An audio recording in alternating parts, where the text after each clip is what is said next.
Next Monday is Patriots Day in Boston, and thousands of modern patriots will take to the streets to run, to celebrate, and to come together out of tragedy, proving true the words of our pledge: one nation, under God, indivisible. That word, though, patriot, it's become a really loaded one. To see what I mean, consider Cliven Bundy, the rancher who has refused to pay the people of the U.S. what he owes for use of our land because he views the U.S. federal government as a foreign interloper. Mr. Bundy denies the legitimacy of our republic. And though he's been found guilty twice by courts in Nevada, he seems to want to pick and choose the laws that he feels like obeying. But to many on the right, he's a hero, a patriot. In fact, the word patriot has become almost synonymous with right-wing, anti-government views. On the fringe, quote-unquote patriot groups are grounded in extreme anti-government doctrine, conspiracy theories, and fear of impending government violence. They have names like 22nd Field Force, Alabama Militia, American Patriot Party, and the John Birch Society. Many of the protesters drawn to Cliven Bundy's ranch with firearms, ready to do whatever it takes to keep Cliven Bundy from complying with federal law, were militia members, part of that patriot movement.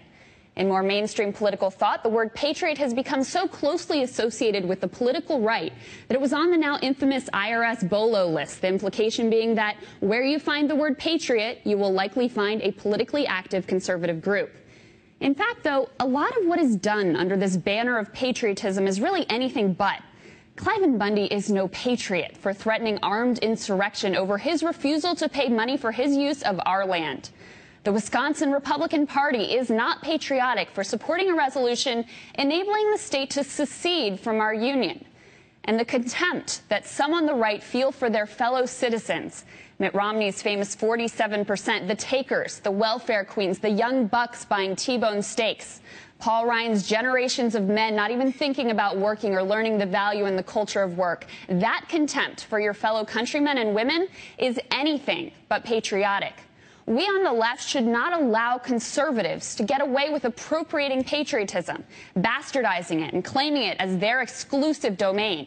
We should not accept their loaded rendering of the term, because real patriotism should be grounded in a recognition that from the highest heights of power down to the homeless vet sleeping on the street, we are all Americans, bonded together through our citizenship in a country that at its best stands tall as the land of opportunity. Real patriotism is grounded in striving to make more perfect that ideal of a fair shot for all, so that your station at birth does not determine your station at death. And real patriotism means making the country ever more democratic so that the franchise is expanded and power is distributed to all the people, not just the ones who can afford to buy into the system. These are all liberal ideals that are frequently undermined by those claiming the mantle of patriotism. Real patriots do what the citizens of Boston are doing. They stand together, respect one another, fight for one another, and see the injustice of one as the injustice of all.